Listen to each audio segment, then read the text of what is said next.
The ongoing sharp decline in commodity prices has inflicted a heavy toll on many African and other emerging market countries. Recently, the IMF and the World Bank had a seminar on the subject in Washington, D.C., with Javier Blas of Bloomberg News moderating. The seminar looked into the differential impacts of falling commodity prices on emerging market economies. Other featured speakers included David Lipton, first managing director at the IMF, and Anthony Venables, who teaches economics at University of Oxford. We now pick up with Javier Blas in the discussions.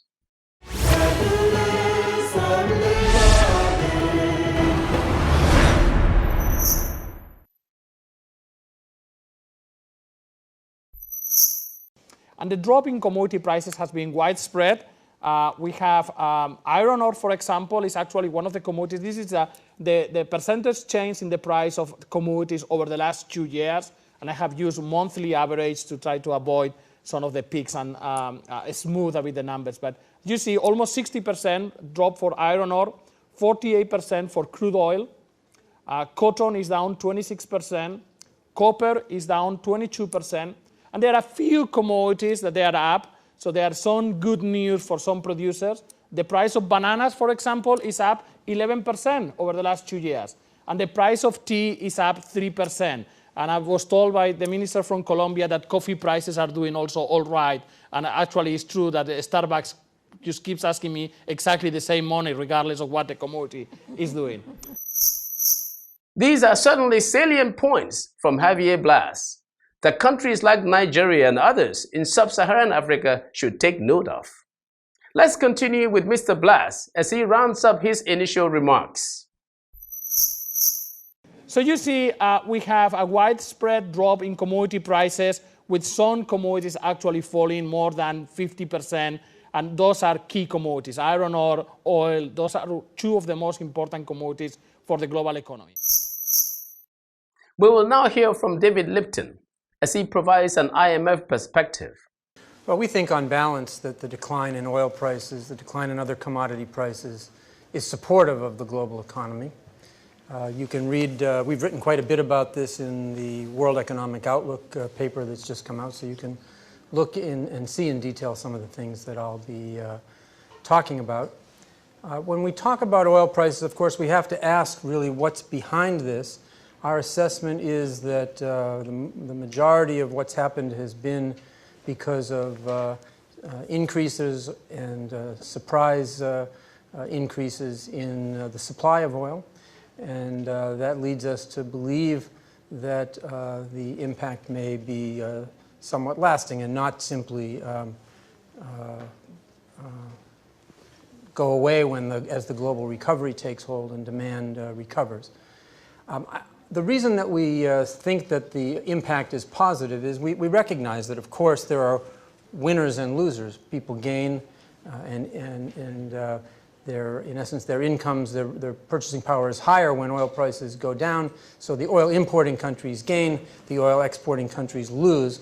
But it doesn't simply wash out because for two reasons. One, we think that those whose oil prices go down tend to spend more than those whose oil prices go down tend to contract their spending.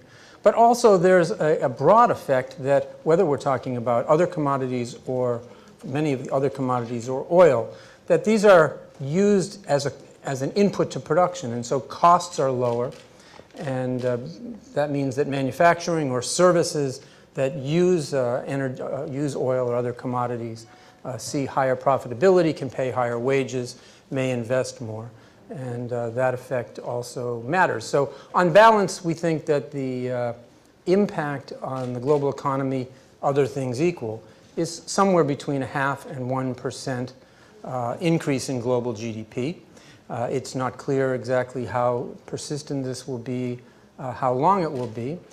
And I would add that it's important to acknowledge that there are benefits besides growth benefits. If you think about it, when the oil price goes down, consumers who face lower prices may spend more, or they may save the difference.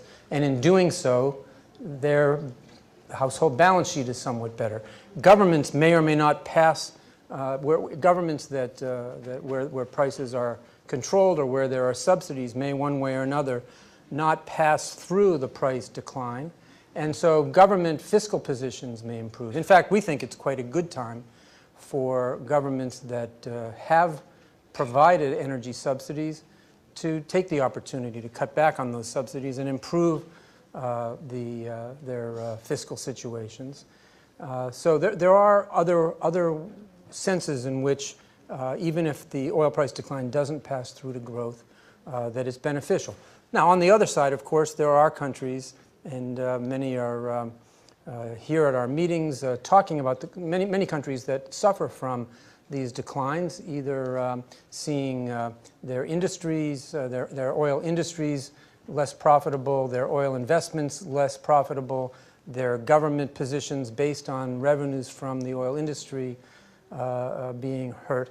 And in those cases, we've had a good discussion this week, and I think it's something that will continue. And we have representatives here on the panel who are in this situation about how you respond, what the policy response ought to be. We can have some more discussion about that as this goes on. I would just add one last piece, which is that apart from the price declines to date and the macroeconomic effects, we also have to be attuned to the risk that there are special stresses that may hit certain companies, certain sectors, certain financial institutions if they have financial exposures that are based on their earlier expectations about oil prices, if they've invested a lot, if they've borrowed a lot to be in the oil business.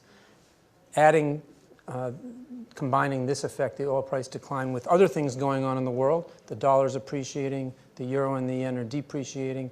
Some companies may not only have their principal export price going down, but they may have borrowed in dollars and find that the servicing of the debt's harder to do. And so there may be as well risks that we all need to keep an eye on.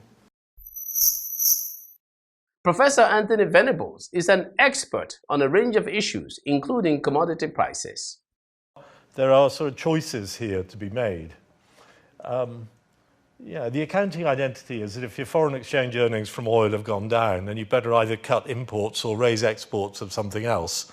But, it could be either. Maybe you cut your imports by shrinking your economy, right? I mean, that's one way to get that equation back into balance, but not one that you want to do. Another one is that you import competing industries grow to reduce imports. Okay, maybe, but I think we would all want to be here saying, well, yeah, let's try and use this as an opportunity to grow export sectors, grow new export sectors. But my point here is there are alternatives, there are choices to get that export growth and export in other sectors. I think will be difficult. It will require that price signals come through, the exchange rate appreciation and depreciations, real depreciations. It will require that the economy is flexible, and it'll require that investors in those sectors think those things are going to last. If the government has made some reforms but they might be reversed, or if the exchange rate is going to appreciate again tomorrow, you're not going to get the investment in those sectors. So there are opportunities here for growing these other sectors. As I said, in the balance of payments accounting, other things will have to change, but it could go in different directions. So making sure it's the export growth is going to be important. A fact on that, historically, looking back, on average, it's been the case that an extra $1 of resource revenues, or foreign exchange from resources, has basically sucked in about 25 cents of imports and crowded out about 75 cents of exports. So if you think it's symmetric, if you think it's reversible, I guess that's good news. So the exports will, might bounce back, but there are choices there. It's going to be hard. Well, one other long-term thing I want to briefly say. I think at this time, it's a very good time to think about the systematic errors that some countries have made in handling resource revenues. You know, some countries learn from mistakes, other countries don't learn from mistakes and go on repeating them. But if you're going to learn from mistakes, it's a very good time to do it is right after the shock. You know, it's at the crisis moment. So it's a very good time to rethink some of the fundamentals on what you do with resource revenues. And what are the systematic mistakes? Well, the first one, of course, is not having saved enough. Not having current spending has been too high. So, you know, revisiting that, you know, fiscal rules, getting those widely accepted into the culture, into the way the citizenry think about this. You know, resource revenues are not for immediate current consumption; they're for the present and future generations. So there's getting saving, but also what you do with the saving. Now here the English language isn't very helpful, because when I say saving, I mean accumulating assets, right? Not necessarily financial assets, but accumulating assets. So really thinking, you know, what do we want to do with these resource revenues?